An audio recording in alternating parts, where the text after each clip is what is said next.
For those with a passion for the sea, who seek to discover what lies beneath, comes the opportunity of a lifetime to explore the underwater paradise on board the Ocean Adventurer.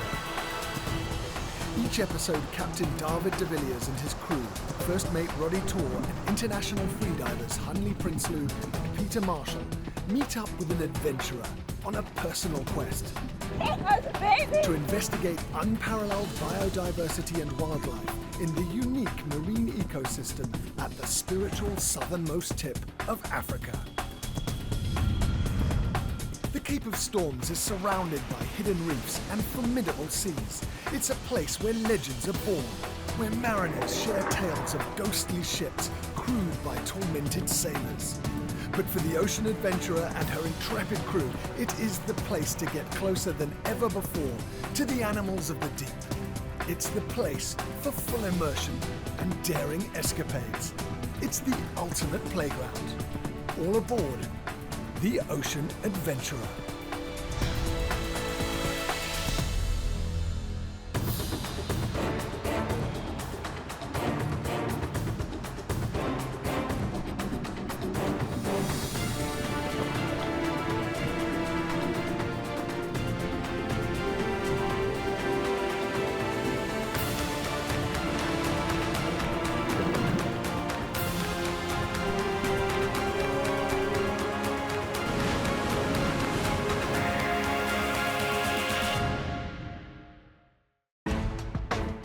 Facing unpredictable elements and rough seas to get our explorers closer to their dreams is the crew of this 82-foot catamaran.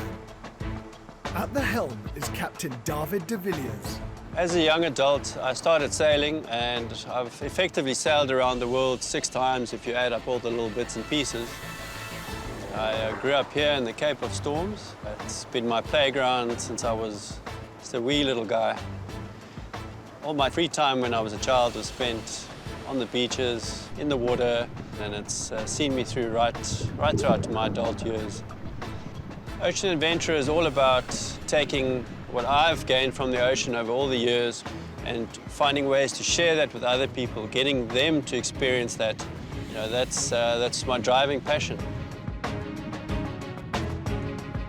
Second in command and first mate on the Ocean Adventurer, Roddy Tor.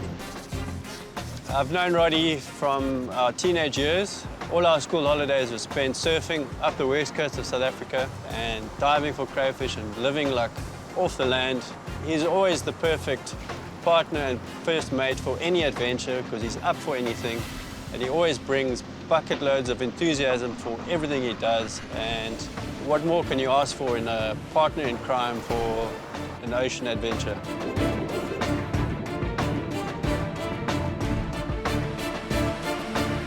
I got my first surfboard, I think I was 7 years old, and ever since then I've had a passion for the sea.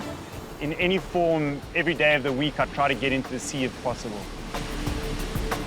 I have complete faith in David. He's an amazing skipper. He is one of the calmest people I've ever met. In fact, I think if his heart got any slower, he might stop breathing. He's really an amazing guy to be around. He's got a really calming influence on everyone around him. So I trust him completely. I trust him with my life.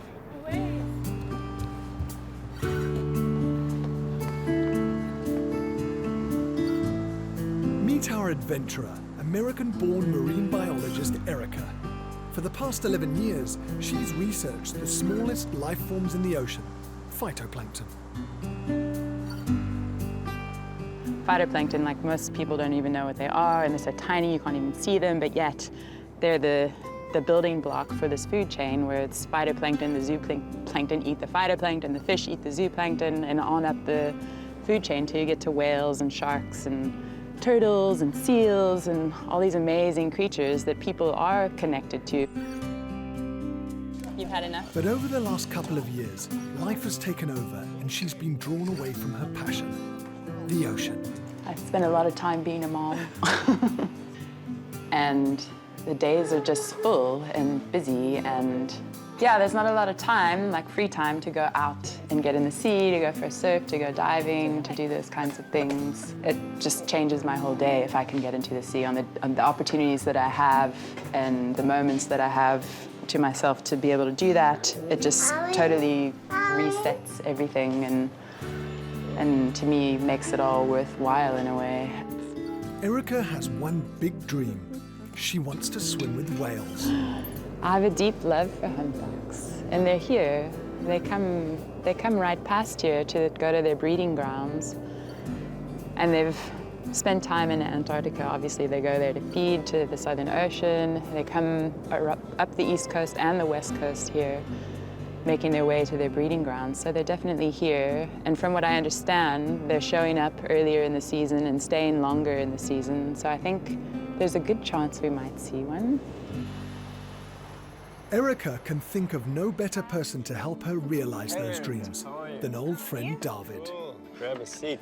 As you know, I've been studying phytoplankton and everybody at the bottom of the food chain for a long time, but I've never spent much time with whales. I've come close a few times and seen a lot from the surface, but I've never been underwater with a whale. The best way to get you really close to a whale is on freediving. We'll start you off nice and slow. We'll probably start you off at Seal Island, shallow water dive. Some beautiful, crazy animals around that are very playful. And we'll be able to assess your level, where you're at. And once we're confident that you're comfortable, we're going to get you close and personal.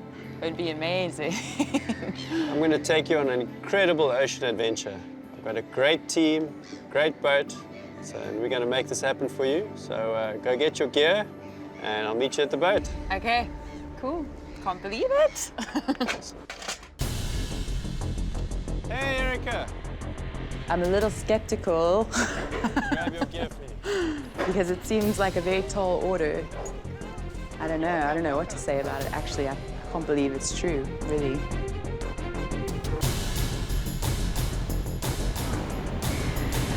Swing bridge, Ocean Adventurer 2, Ocean Adventurer 2, stop over. When Erica first came through with her adventure, I thought it was going to be a real challenge. It was very late in the season. A lot of whales have already started their migration up the east coast of South Africa, but no, we're up for it.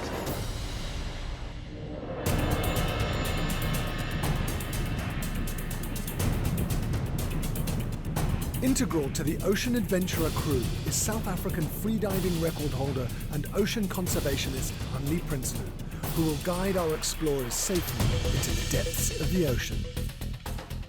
I believe that freediving is the purest way to explore the ocean, and I love the ocean. I love everything that is beneath the waves, and when you take one breath and go down, a whole world opens up for you, and I think it's the most beautiful part of the world.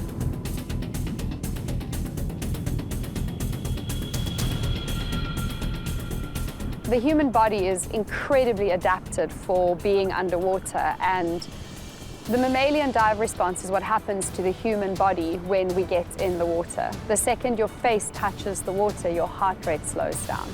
And slowly, slowly we turn into a diving mammal, able to spend more time underwater freediving.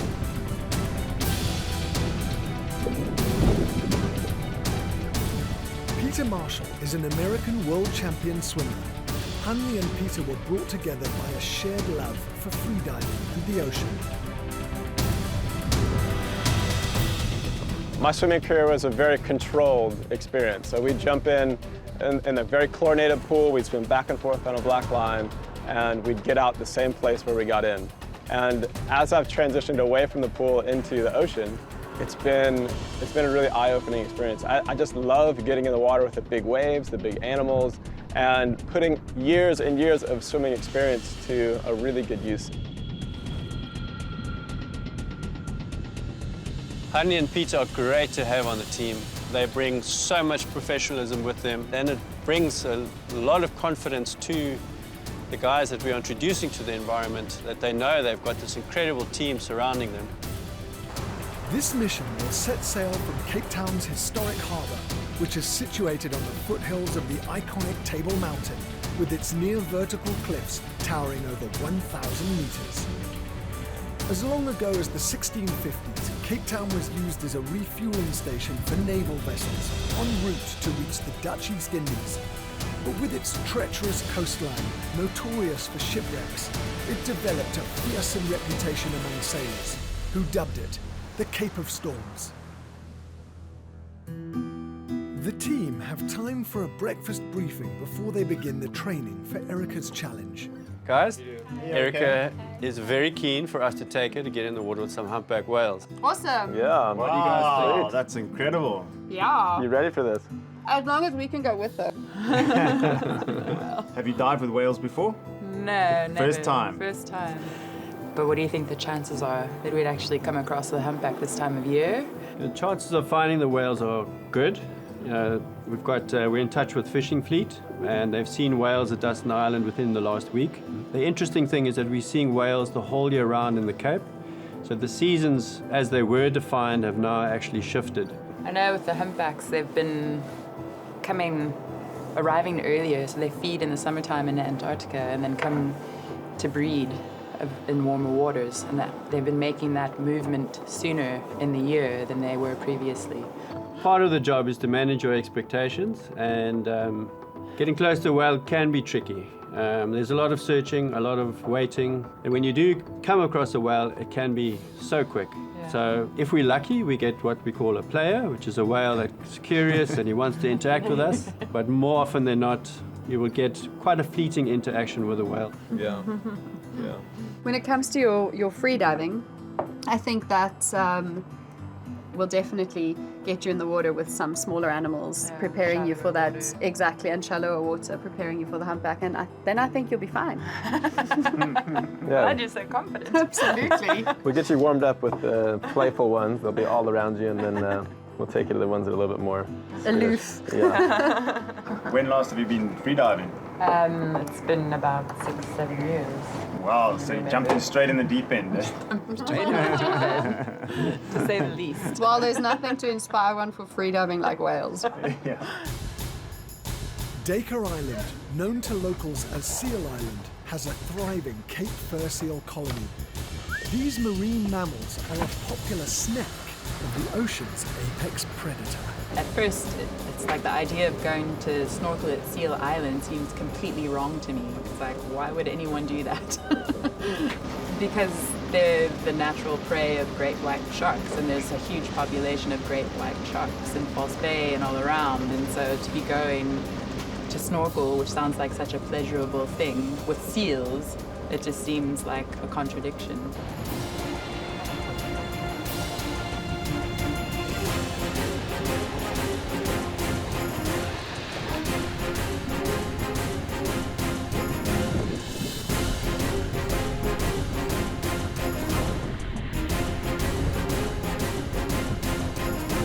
Fur seals are some of my favorite animals in the world to swim with because they are so playful. So something to be aware of is when we get in here, they will come right up to you. So there's no need to swim towards a seal, they will be swimming towards you. And they often get really curious, stick their faces right in your face. Sometimes they open their mouths, but it's more a playful or a communication thing. It's not an aggression thing, so don't worry about that. If we do feel that some of the seals are starting to behave oddly, we'll get out the water, but it's very unlikely, and I've never experienced it, so I think we'll have a really, really fun time.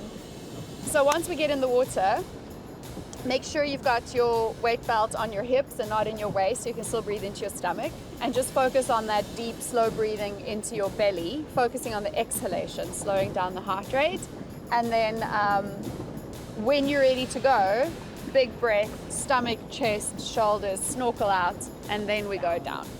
And it's really shallow around here, so you shouldn't have any problems with equalization.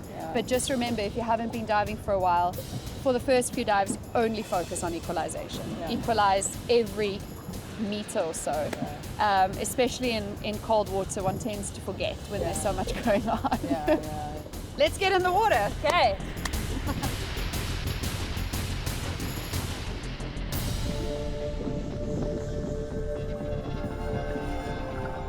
I'm a little bit nervous, mostly excited.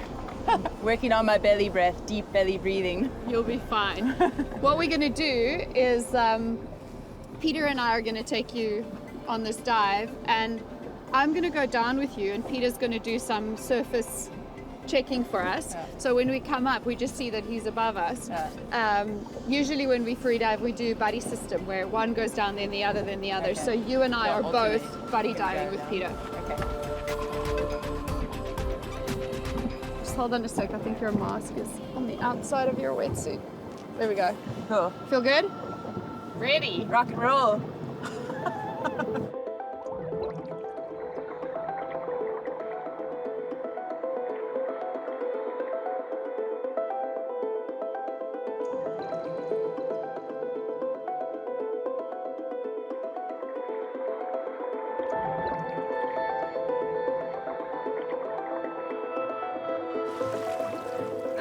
My hands are freezing. It's so cold. So cold.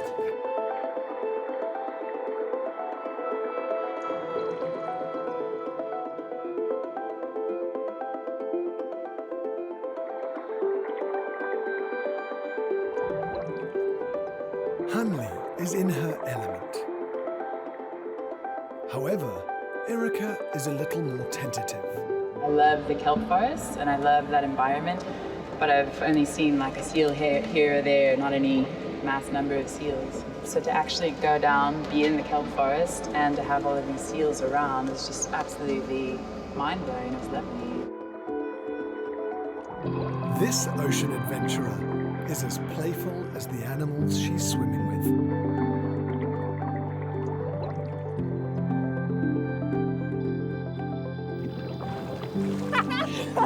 That's amazing! How cute are the pups? Right up to you. So cool. They're just as curious in a way as we are, and you see that and you feel that. I love water of all sorts, but it's quite comforting to be able to see the bottom and have that orientation, because it's different when you're in deep water.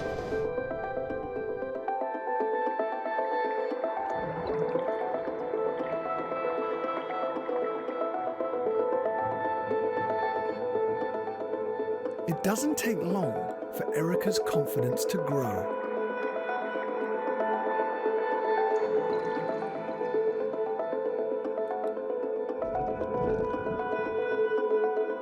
But there's no competing with Hanli, the water baby.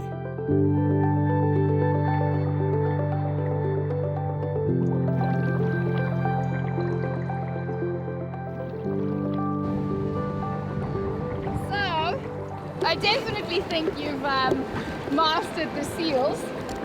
Do you think you're ready for something bigger? Yes! Yay! I'm very pleased with her after the seal dive. I could see she's comfortable in the water. She was not afraid around the mammals. And the best of all was seeing her come out of the water, the smile on her face. You know, and that is exactly why we do what we do. I know that those experiences are burned into your memory and they'll last forever. That was awesome! Very cool, huh? Yeah, so sweet. They're so agile, they're so maneuverable. You know, come right up to you, give you a bit of a mock charge. They're incredible. It's amazing how much they're watching you just as much as you're watching them. Yeah. And their eyes are amazing underwater, hey? Yeah, these massive discs. Yeah, eh? it's massive, and they look like alien eyes. Well, I was definitely nervous before I got in because it's been a while. And once I was in and actually could hold my breath for longer than 10 seconds, it's amazing to be able to manage your own body and learn more about your own body. It's like within 3 minutes of being down, I was like, okay, you just want to stay and stay and stay.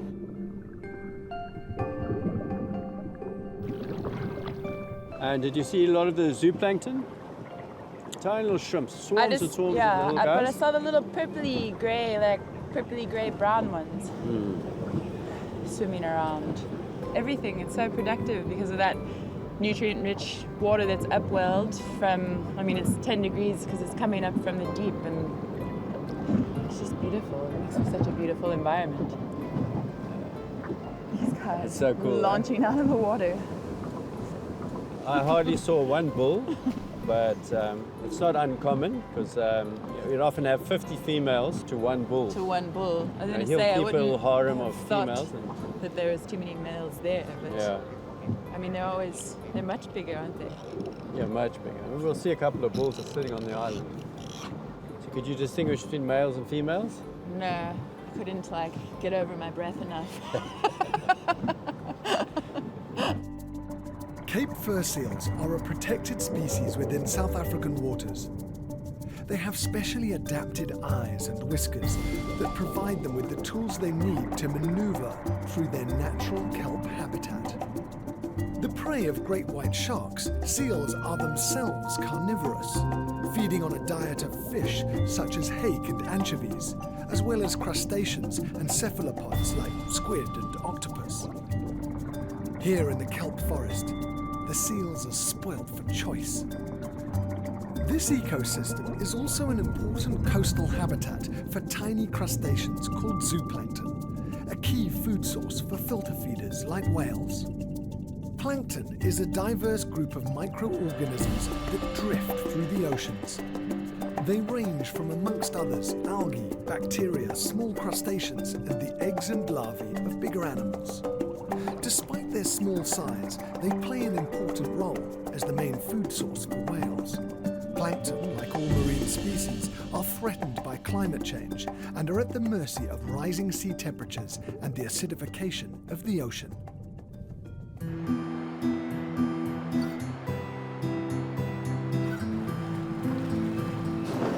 Definitely got some weather coming. Yeah, this is all prefrontal cloud. Very interesting clouds there. High cirrus clouds over there.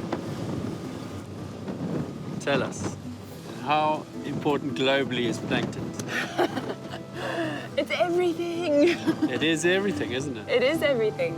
It's the base of the food chain, and it's also the majority of the oxygen in the world. It's about 50% of the world's oxygen gets created by plankton. Yeah, they use carbon dioxide in the process of photosynthesis in order to grow, and the end product, what they produce, is oxygen. The water's starting to go a bit green, so there's obviously more phytoplankton in the water. Yeah, I the coast noticed. we get. I noticed that, and it's good for whales, but not so good for the visibility. But hopefully, if we go a little bit further off the coast, we might find cleaner water. It's these microorganisms that are responsible for drawing hundreds of whales into the coastal waters surrounding Cape Town. And despite their size, the ocean is a vast space in which these mega mammals can hide. Piecing together the clues, David and the ocean adventurer push on in hot pursuit. So I know the ocean is huge, but we've got nice big whales. But even still, how are we going to go about finding them? Well, we have a lot of working knowledge of this area, and we know from experience that they generally between Robben Island and Dussin Island, which is a little bit further north. And you can see on the chart here, there's a drop-off area where it goes from shallower water to much deeper water. So the coastal winds blow offshore in this area, and as they move the top surface layers of the water away, you get all that cold, nutrient-rich water that comes to the surface along here. Yeah, so then the phytoplankton will be going off there and bringing the krill and the zooplankton and then the whales. So hopefully we can find an area where they are feeding and slightly further offshore, but cleaner water. And that'll be the best conditions for our interaction. Okay. Now the real mission begins, to get Erica in the water with a humpback whale. You know, there's a huge difference between stepping off a boat in a kelp forest and chucking someone off a boat, open ocean, next to a massive mammal. And yeah, I mean, everyone will tell you the first time, you know, they're scared. They got their hearts in their throats, and you really don't know what to expect. It's 2 clicks to starboard, 1.5 miles. And just hours after setting sail from Seal Island, the team happen on a little bit of luck. I saw a whale blow. It's probably about 1/2 mile this way. The plume came out in 2, so there could be a southern right whale. I'm gonna get Erica. Erica! Erica! But it takes more than luck to get in the water with a whale. It takes perfect timing, and Erica needs to get suited up quickly if she doesn't want this opportunity to pass her by. So Erica, just remember when we get in and we're free diving, try to focus on the deep, slow breathing, and then just remember to pop your snorkel out before you go down. And no breathing out, ever. Come to the surface and then breathe.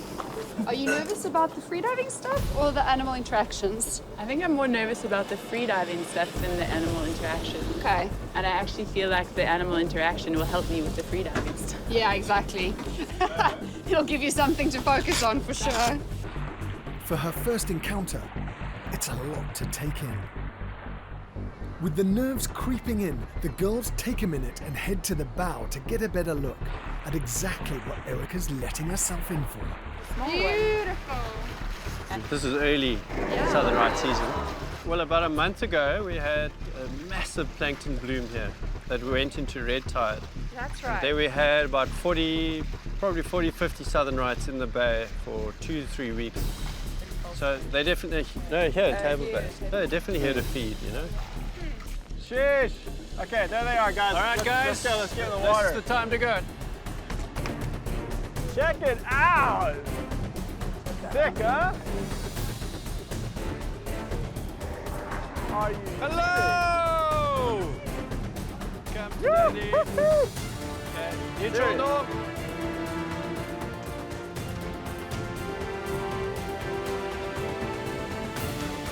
Here he is, here he is. Got a surface right on the port bow. Yay! How cool is that? But no sooner have the team gone to grab masks and fins than the whale decides to dive into the deep. Oh, that was amazing. So close. Totally checking us out, huh? I love it when you can hear them breathing like that. It's the most incredible sound. They're going to have to wait for the whale to surface before they can try again. Southern right whales are one of 3 species of right whales, and as their name suggests, are found in the southern oceans. After feeding in the waters around Antarctica, the whales migrate towards the equator to mate and breed. It is during this period that they're a common sight along the Cape. Their broad back without a dorsal fin, their enormous head up to a quarter of their body length and covered in distinctive callosities, and a unique V-shaped blow make them easy to distinguish from other cetacean species.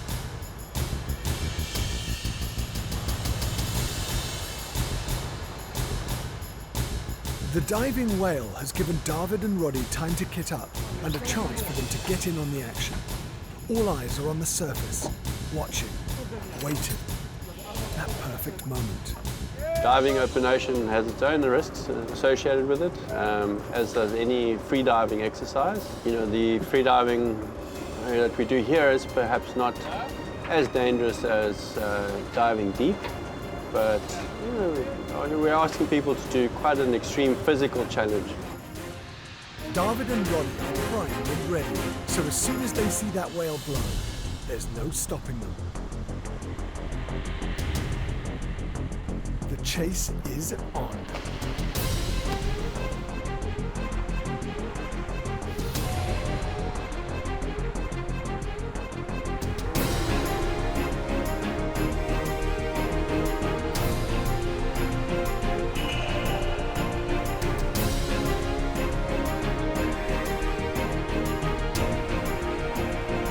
However, Erica's lagging way behind. It looks like nerves may be getting the better of her. When we saw the southern right whales, I think it was that moment of adrenaline for me, actually, because it suddenly became very real that here we are, there's whales in the water, and I'm going to be potentially getting in with them any moment now. But when it comes to making those in-water encounters happen, there's no room for delay. Every second wasted increases the chance of losing that window of opportunity. And there she goes. After frantic preparation, Erica's hopes are dashed as the whale dives once again out of sight. With an ability to stay underwater for up to 30 minutes, there's no sign of the whale resurfacing, and this chance has passed our ocean adventurer by. Even David and Rodney, who sped ahead, only managed to catch a glimpse on this occasion.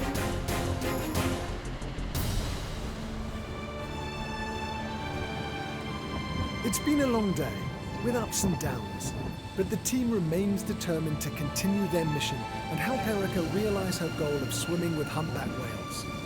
What a beautiful end to the day. It's very hard to believe tomorrow it's going to be unplayable out here. 35 knots of breeze, big swell, so hunker down for the night. But that's the Cape of Storms. That's the Cape of Storms, yeah. Raging the one day and calm the next. Oh, you wouldn't think it looking at this, eh? Yeah, what a beautiful day though. It's been absolutely spectacular.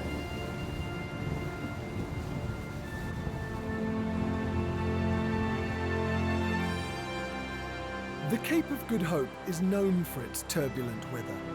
It has claimed up to 3,000 vessels and innumerable lives.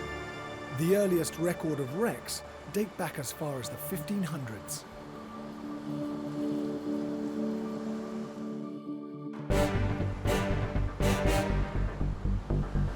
The weather has cleared and the ocean adventurer has set sail once again. David has invited expert Justin Friedman on board to give Erica and the crew a deeper insight into the world of the humpback whale.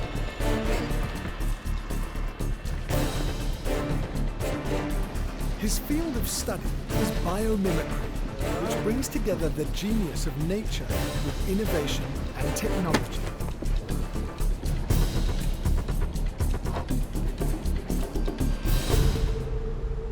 Erica, you've met Justin. Justin, Erica. Hi. Justin at the moment is very involved with Biomimicry SA, and we're hoping he's going to share some interesting facts, fun facts about biomimicry and about humpback whales if we see them. If we see them. Well, I thought when you were we the see man them. to We take are- us to the we are. whales. If they're here, we're going to find them. We'll find them.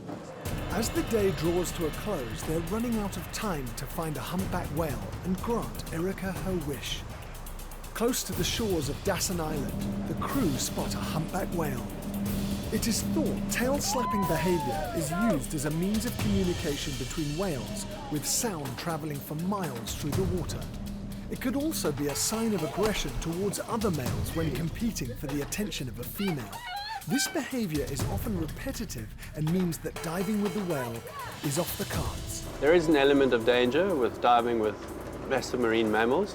We do have certain rules which we apply to, so if the visibility is below a certain level, we will not dive.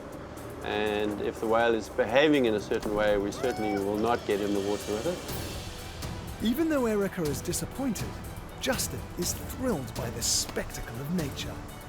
So Justin, you're a biomimicry expert. Tell me what that actually means.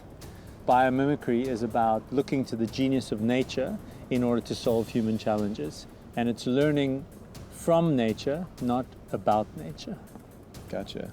So for instance, what's an example of what that looks like for us? Way for us to understand this. Well, this is the greatest example right here. We have a humpback whale. Look at that thing. Yeah, it's huge. Yeah, you know, it's like a double-decker bus. And how do you move a double-decker bus underwater? With such agility, such dexterity. And if we look close enough, we can see on the leading edge of the whale fin, there are these little humps. They're called tubercles. Okay. Right? And that allows it to turn so efficiently. Think of it as we're trying to cut through the water right now. Right. Right? So the serration allows it to cut in two ways. The one is that with a normal cut, you get this little flurry of vortices in the water. Right. And that creates resistance. Okay. The moment you put those tubercles in, the water can just stream right through it. And so you reduce the overall friction and you reduce the drag. So for example, the biomimics will take that design, that geometry, that pattern, and see how they can imitate it when it's used, for example, on wind turbines. It's up to 30% more efficient. And on aeroplanes, the estimation it could be between 30 to 40% more efficient. Incredible. Nature's got some answers for us if we know where to look. Yeah, and nature's been doing it for almost 4 billion years. Yeah. The humpback derives its name from the pronounced hump at the leading edge of its dorsal fin and the high humping action as it dives down. They're found in all the world's oceans, spending summer months feeding in polar regions, migrating thousands of kilometers each year to tropical waters to mate and calve. Humpbacks are known for their distinctive and complex whale song that can travel miles through the open ocean. Their long pectoral fins, which reach up to 1/3 of their body length, have lumps along the leading edge, which give the humpback its impressive maneuverability and set them apart from other cetacean species. They're the longest appendages of any living animal on land or in the sea. This encounter may be thrilling to watch, but the clock is ticking and the ocean adventurer needs to keep moving. Time is running out for David to accomplish his mission of actually getting Erica into the water with a humpback whale. David's decades of experience in this marine environment means that he's finally guided his team to the spot where all the elements have fallen into place. It really is the last chance for Erica. Hunley has given her the confidence to get in the water despite the rough conditions. And David has decided that the best way to maximize their chances will be for he and Erica to go it alone. As captain of this mission, the responsibility lies with him to deliver the up-close and personal experience he has promised his adventurer. Keeping the numbers to a minimum increases the chance that Erica will get the interaction she's been dreaming of. As he always suspected, Dusson Island is the place where Erica has the best chance of realizing her dream. How cold do you think the water is? What do you think the temperature is? Judging by the air above the water, I'd say it's probably between 10 and 12 degrees. Not warm. Maybe it'll be better than we think. Let's hope so. And it'll probably be, visibility is probably about 5 meters. So we'll be really have to get nice and close to the whale to be able to see it. Cool. It's very much trial and error. So let's see how we go. Yeah.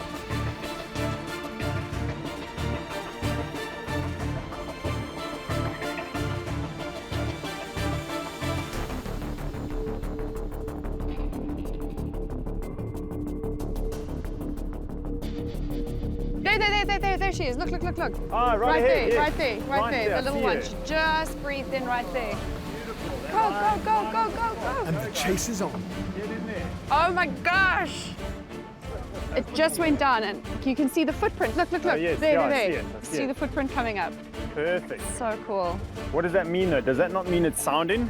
It just means that it's gone underwater and not necessarily very deep. It wasn't a very big footprint. If they do a really big kick, then you see that upwelling that makes the footprint. Yeah. But I mean, she's Okay, a little so- whale, can't go very deep. It's not going to go far. We shouldn't wedge in between the two boats. Oh, here we go. Who's ready? I'm ready.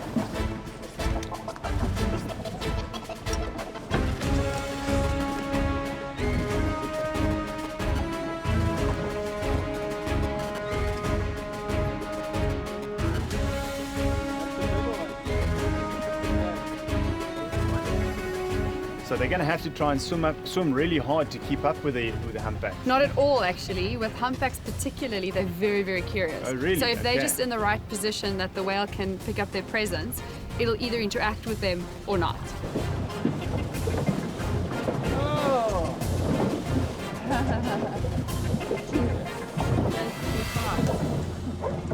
There it blows again. Yeah, Right in front they're of them. right in the right place now. Spotting the whale is one thing, but getting Erica that close underwater encounter is out of David's hands. Any interaction will be up to the whale.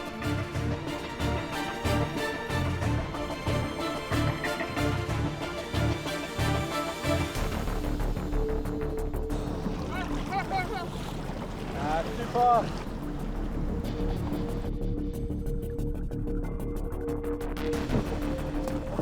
So frustrating. I know, it's really frustrating. And at times it seems almost like you're never going to get there, but hang in there, we will get there. Yeah. We are totally at their mercy, we're in their turf, so when they're ready, they're going to come to us. Yeah. It's a pure numbers game. Effort gets rewarded, so if you're up for it, let's keep trying. Keep at it. So Erica and David keep trying and trying and trying. Chasing whales, it can be exhausting. You can see by the 15th or 20th time that they've bailed off the boat, sat in the water, got back in the boat, moved position. They've done it repetitively. It does start to wear a bit thin, but that's the way that it is.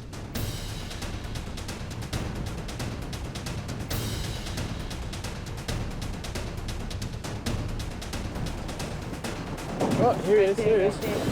Okay. Wait. Yeah, Erica did not realize how cold she was. She was so focused on the marine life around her, and suddenly she realized, oh my word, I'm cold. It's really cold, and they're so fast. They move off so quickly, and you think you're going to see this animal and this experience is going to happen, and then it doesn't. And you start to get tired and cold, and yet there's this energy there because you're so excited and you're anticipating this experience. There it is, coming up right in front of them. Oh my gosh. Look at that. Oh my gosh, they're so close. Looks like they're in the perfect spot. Oh my gosh. She's on, she's definitely on. And finally, the moment she's been waiting for.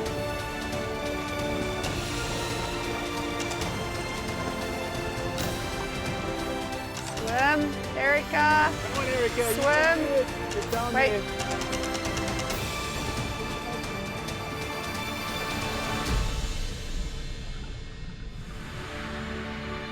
And I looked and I saw David, and next thing you know, he was down. And I'm still processing the fact that this is all happening and that there's suddenly now this baby whale.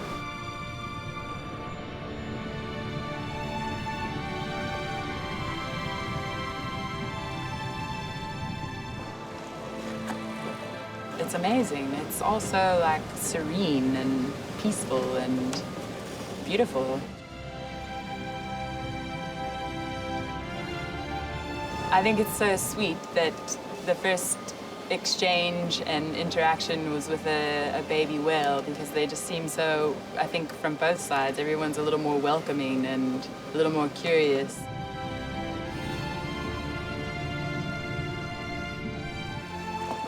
That was amazing. That was awesome. Oh, well done. I'm so glad you saw it. So beautiful. At times, it felt like her dream was slipping away, but Erica never lost faith. Well, the honest answer is I've never doubted David, because here I am, and I feel like David's put in a lot of time of going for dreams, and I also feel like for me, I have a lot of dreams and I never let them die. And that is what the Ocean Adventurer is all about, taking people on an unforgettable trip of a lifetime. Erica set a colossal challenge for the Ocean Adventurer and her crew, and they delivered. After an incredible mission, it is not only our adventurer who is left with a sense of awe and satisfaction. It was a big relief when we found the humpback whales. I knew that she would be really happy with the experience. If we do pull it off, it's always a great relief and makes me very happy. I would take just about any opportunity to get out at sea and to dive and explore the ocean. Getting to do that on board this boat with this group of crazy people is so much fun. There are so few people who have the patience, the guts, and the stamina to explore the Cape waters and really dive with the animals that call this place home. It's not easy. It's cold, it's rough, it's unpredictable. It's definitely one of the most challenging places in the world, and you need the kind of captain like David who has so much knowledge of the ocean, so much knowledge of the animals and this coastline. It really is special to be part of a team who all believes in the same thing, who all believes that this coastline is worth exploring and is magnificent. Next time on Ocean Adventurer. I never thought that I would actually go out at sea, in the deep sea, and dive with sharks.